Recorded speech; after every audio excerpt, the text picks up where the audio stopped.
Once you hear these truths, something inside you shifts. You begin to see how often you've traded your value for acceptance, not in grand gestures, but in small, silent moments. Explaining yourself too much, chasing something that was walking away, offering the full story before it was ever earned. You start to notice the pattern, how these behaviors chip away at your strength like water wearing down stone. And when you do, you can't unsee it.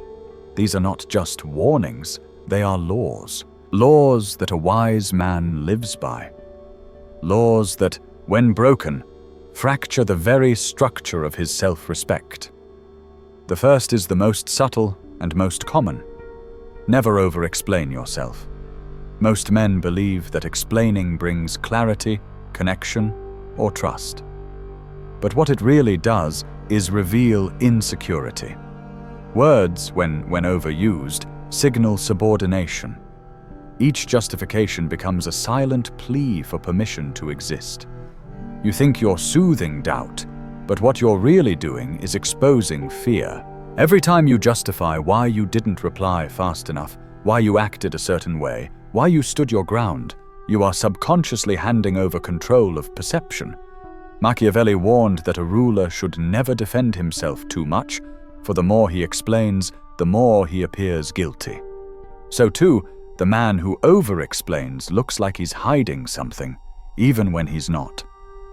Silence, when intentional, breeds curiosity. And curiosity is more powerful than clarity. The calm man who says less commands more. He becomes a puzzle, and puzzles are addictive. A nervous man, on the other hand, invites interrogation. When your energy shifts to seek understanding, you give up control of the frame. And it's not truth that governs relationships, it's perception. Speak once, say what matters, and let silence deepen your value. Because what isn't revealed builds gravity. What is over-explained becomes forgettable. And then there's the second law. Never chase. Most men confuse effort with value, thinking that more pursuit equals more desire. But pursuit driven by fear is not strength. It is emotional poverty. Chasing is not the act of going after what you want. It's the act of abandoning your center for someone else's. It's moving not from conviction, but from desperation. There is a difference between pursuit and chasing, and that difference is everything. One is rooted in confidence, the other in fear. When you chase, you tell the world, "You are the prize. I'll mold myself to your pace."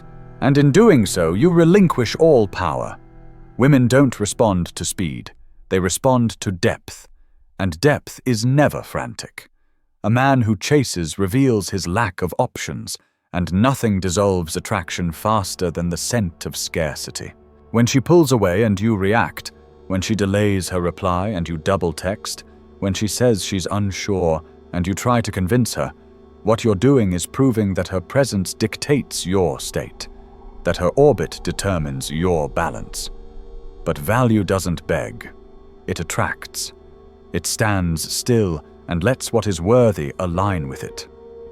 Machiavelli said that a prince must never beg for loyalty. He must command it by who he is.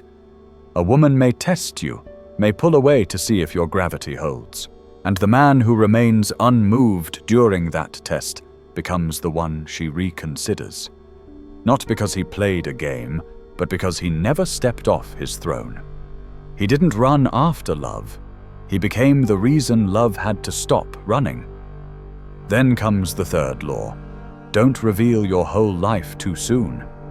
We live in a culture that confuses transparency with trust, that rewards immediate vulnerability as some kind of emotional enlightenment. But connection without pacing is not intimacy. It's emotional flooding. Most men, in the rush of excitement, confuse early openness with honesty. They meet someone who stirs something in them, and suddenly the dam breaks. Childhood trauma, failed dreams, every past betrayal laid out like an exhibit. And they think this is depth. But real depth is not in volume. It's in timing, in restraint, because mystery is not deception. It's strategy. The wise man shares in fragments, not lies. He lets the story unfold slowly, deliberately. He knows that discovery is addictive, that people fall in love with what they feel they've earned. Oversharing is a form of self-abandonment. You think you're being seen, but you're actually begging to be understood. And that is not strength. It is emotional submission. When you give away your whole story, you leave nothing for her to lean into, nothing for her to imagine.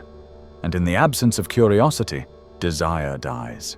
Machiavelli spoke of controlling the narrative not through disclosure, but through silence. Because silence, when intentional, is more commanding than speech. The man who holds back his story until the time is right becomes a mystery. And a mystery is not a void, it's a magnet. Then, as attraction builds, a man is tempted to break the fourth law. Never try to change her. It starts with good intentions. You see her patterns, chaotic moods, indecisiveness, moments of self-sabotage, and you think, if I love her enough, she'll become the woman I know she can be. But that thought, that desire to fix her, is not love. It's ego, the illusion that you are the exception, that your effort will rewrite her history, that you will be the one to tame the storm. But storms do not respond to affection. They respond to boundaries. The moment you try to heal her wounds, you become trapped in them. And in doing so, you stop being a man. You become her emotional nurse, and nothing destroys polarity faster than that. Machiavelli warned rulers not to reform people too quickly, for they will resist even what helps them if it threatens their identity. And women are no different. When you try to fix her, she sees control, not care. She sees judgment, not support. The moment you become reactive to her chaos is the moment she sees that you are not grounded, that her emotions are stronger than your center, that you can be moved. But a man cannot lead if he is shaken. A woman does not fall for the man who tries to calm the storm. She falls for the one who is unmoved by it, who stands in the eye, calm, certain, unmoved. That is the gravity she seeks. Not rescue, but refuge. So stop trying to heal what was never yours to fix. Show empathy, yes, but never lose yourself trying to hold her together. Because stoicism is not emotional repression. It's emotional discipline. It's the art of staying soft in care while remaining steel in resolve. That is the paradox that draws her in. The man who cares deeply but cannot be broken, who feels everything but is consumed by nothing. And just when you think your presence is enough, the fifth law is broken by the comfort of affection. Never neglect your mission for her. It doesn't start with a collapse, it starts with softness. You meet a woman who awakens something dormant, something beautiful, and slowly, your priorities begin to shift. One missed gym session, one skipped journaling session, one late morning where you slept in beside her instead of rising to meet your day. It feels romantic. You tell yourself it's love, but it's not love. It's erosion, because the masculine loses his edge not in heartbreak but in comfort. When you allow her to become your gravity, you step outside of your own, and what was once magnetic becomes suffocating. You orbit her now. Your goals become background noise. Your focus dims, and the light that once drew her in begins to flicker. She may enjoy the attention at first, the constant presence, the unyielding availability, but what drew her to you wasn't your devotion. It was your direction. And the moment you abandon that direction, you abandon polarity. Machiavelli warned that rulers who forget their purpose become servants to their passions, and so do men. You think she wants your undivided attention, but what she truly desires is the man who moves with vision so strong, she feels honored just to walk beside him, not one who hands over his crown and waits for permission to lead. Your mission is not optional. It's not a part-time endeavor. It's not something to be balanced with love. It is the foundation. Your mission is your oxygen. When you give that up for anyone, you suffocate silently. And soon, she feels it too. She senses that her presence cost you your edge. And no woman respects the man who trades his throne for her comfort. You become less of a leader and more of a shadow of who you were. The ambition that made you luminous fades into passivity. The fire that once inspired her turns into smoke. Understand this law deeply. The moment you make her the center of your universe, she begins to drift from its gravity. Not because she's cruel, but because you lost your own pull. And no woman wants to orbit a man who lost his own path. So what does a wise man do? He builds. He rises. He wakes up with purpose. He moves toward something greater than comfort, and in doing so, becomes someone worth aligning with. He never apologizes for his hunger. He doesn't soften his ambition to please her insecurities. And when she questions his time, his intensity, his obsession with growth, he smiles, not with arrogance, but with quiet clarity, because he knows that the woman truly meant for his journey will never ask him to slow down. She will rise to meet his pace or gracefully step aside. Either way, he never compromises his course, because the man guided by purpose is the man who magnetizes loyalty without ever asking for it. That's not detachment. That's dominance. Then comes the next test, one you won't see until it's already begun. Never compete for her attention. It happens in micro moments. You're at a gathering, maybe a quiet dinner. Someone makes her laugh. Her eyes linger a little longer on a conversation that doesn't include you. And suddenly, you feel the shift. A tightness in your chest. A flicker of insecurity.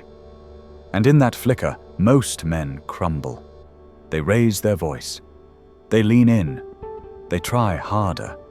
They reach for her gaze like it's slipping through their fingers. And in doing so, they lose what made them magnetic. Their composure. The man who competes has already declared loss. Because in trying to regain her attention, he has admitted that it is hers to give, and not his to command. Understand this. The moment you fight for her gaze, you step into the frame of the unchosen. And women don't chase noise, they chase presence. Machiavelli warned rulers never to betray their own status by chasing favor, because the moment you seek validation, you relinquish power. The same applies to love. The man who stays calm while attention drifts is the one she reconsiders. He doesn't need to win her back. He lets gravity do its work. When she laughs with someone else, let her. When she drifts, don't chase. Observe. Smile. Return to yourself. Because attention is not something you beg for. It's something you attract by refusing to need it. Frame control is psychological warfare, and the man who loses composure loses control. Women don't test men by accident. They do it because, on some level, they want to feel a man who cannot be moved. Not because he doesn't care, but because his care doesn't come with panic. Because his self-worth isn't tied to her focus. He is the calm in the chaos, the still point in the spinning room. That energy is irreplaceable. So when others seek the spotlight, you become the reason the spotlight exists. Because true presence is not loud, it is unmistakable. And the man who holds frame without effort becomes the man she thinks about long after the laughter fades. And what lies beneath all of it is a deeper law that too many ignore. Never make her the source of your happiness. It sounds romantic to say, "You complete me." But in truth, it is a declaration of emotional slavery. If she is the reason you smile, she becomes the reason you suffer. Most men don't see the trap until it's too late. They meet a woman, feel allure, and little by little hand over the keys to their peace. Her affection becomes their clarity. Her mood becomes their compass. Her presence becomes their purpose. And in doing so, they forfeit their sovereignty. A man who builds his happiness on someone else's behavior is a man who has forgotten how to rule himself.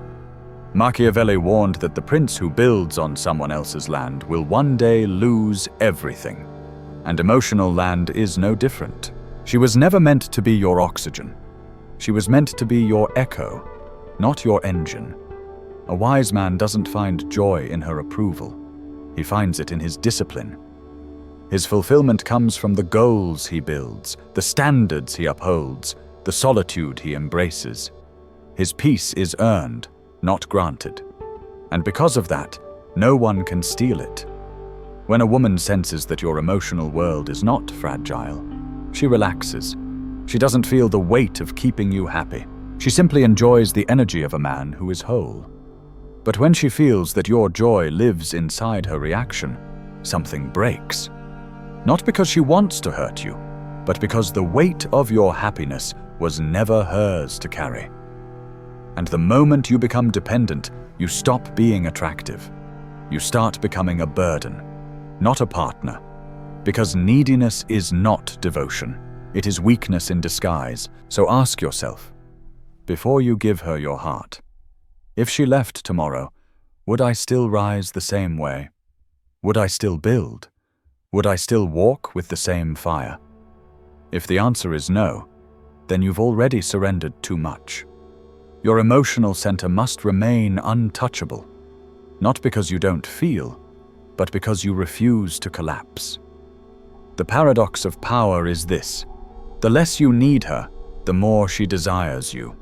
Not because you are cold, but because your warmth isn't desperate, because your love comes from fullness, not from fear. And now we arrive at the place where most men lose control without ever knowing why. They react emotionally to her tests. These tests are not always loud. Often they're subtle. A shift in tone, a distant look, a flirtation that lingers too long, a comment that cuts just deep enough to provoke. And suddenly, you feel it, the heat rising in your chest, the urge to respond, to correct, to restore control. But in that very reaction, you lose what she was looking for all along. Not perfection, not agreement, but stability. Understand this: every test she gives you is not an attack. It is a measurement. A subconscious attempt to see if your center is built on rock or sand. She wants to feel your strength, not through force, but through stillness. She wants to feel your confidence, not in words, but in how little you need to prove it. The moment you react, you betray your frame. The moment you defend too quickly, you show her that your emotions are not your own, that your calm is a mask, not a muscle. And that is when she begins to lose trust, not in you, but in the foundation beneath you. Machiavelli said that the true strength of a ruler is seen not in times of peace, but in moments of betrayal and threat. The same is true here. Your power is not tested when everything is easy. It's tested when she challenges your ego, your ambition, your identity, and the man who stays still in the storm becomes the eye of it. He doesn't raise his voice. He doesn't seek validation. He sees the game and refuses to play. Because to react is to be controlled. But to remain calm, that is control. So when she pulls away, let her. When she criticizes, observe. When she provokes, smile softly. Not out of sarcasm, but out of sovereign stillness. Because silence is not weakness. It's psychological warfare. It creates uncertainty, and uncertainty draws her in deeper than reassurance ever could. When she can't move you, she starts questioning herself. When she can't shake you, she starts leaning into your steadiness. Because a man who cannot be disturbed is a man who cannot be dethroned. That is emotional mastery, and that is the kind of presence she can't forget. But even this isn't enough if you betray the final law. Never apologize for your standards. In a world that celebrates compromise as virtue and guilt as sensitivity, you will be tempted to soften what you expect. You will be told that your standards are controlling, too much, unrealistic. That wanting peace over chaos, depth over drama, loyalty over lust, makes you rigid. But they are wrong. And the moment you believe them, you begin to negotiate your own worth. Standards are not commands. They are filters. They separate what serves your path from what sabotages it. They are not rules for her. They are boundaries for you. They remind you of what you've built, what you've overcome, and what you refuse to lose again. When you bend those standards to keep her, you don't keep her. You lose yourself. You shrink your kingdom to accommodate a storm, and no man should ever apologize for protecting the peace he fought to build. Machiavelli warned that mercy without limits becomes weakness. If you tolerate disrespect in the name of love, you're not kind. You're conquered. If you keep accepting confusion, excuses, instability, just to keep the connection alive, then you are not in a relationship. You are in submission. And a man in submission becomes invisible to the very woman he seeks to keep. Because what she truly respects is not how much you accept, but how clearly you walk away when your values are crossed. When you hold your standards without shame, something powerful happens. You no longer need to convince anyone of your worth. You no longer need to explain why peace matters more than passion that burns everything down. You simply live it. And in doing so, you attract only those who see the fire inside you, not as something to play with, but as something to stand beside. Let them say you're cold. Let them say you're distant. What they call cold is actually clarity. What they call distance is actually discipline. You are not required to carry those who drain you. You are not required to stay where your spirit is diluted. You are allowed to choose the quiet path, the loyal heart, the steady rhythm of a life built on truth. And the woman who is meant for that world will never ask you to lower it. She won't resent your standards. She'll feel safe in them. She'll feel protected by them. Because real women don't want to tame the fire. They want to trust it. And here lies the final paradox. The more you live by these laws, the less you'll need to speak them. The more you embody strength, stillness, direction, boundaries, the more the world adjusts to your energy without negotiation. You become untouchable, not because you isolate yourself, but because you are no longer for sale. You are not a product of attention. You are not a mirror of her mood. You are not a prisoner of affection. You are a sovereign force, one who leads, not with noise, but with silence, not with demand, but with presence. And when you become this man, when you stop explaining, chasing, oversharing, fixing, compromising, apologizing, you no longer chase anything. You simply attract everything that was already meant for the man you were becoming. She doesn't follow you because you begged. She follows you because she recognizes the rare alignment of power and peace. She desires you not because you offered yourself completely, but because you offered yourself correctly. You stood firm in who you were, and from that place all things aligned. This is not just about women, it's about ruling yourself, about no longer being a man who is molded by the moment, but one who shapes the moment. The man who no longer negotiates with weakness, but walks in strength. The man who is no longer reacting, explaining, chasing, adjusting, but moving forward with unshakable clarity. This is the dark psychology of presence, of masculine gravity, of the ruler within. And when you live like that, you never have to beg for power again. You become the axis it rotates around.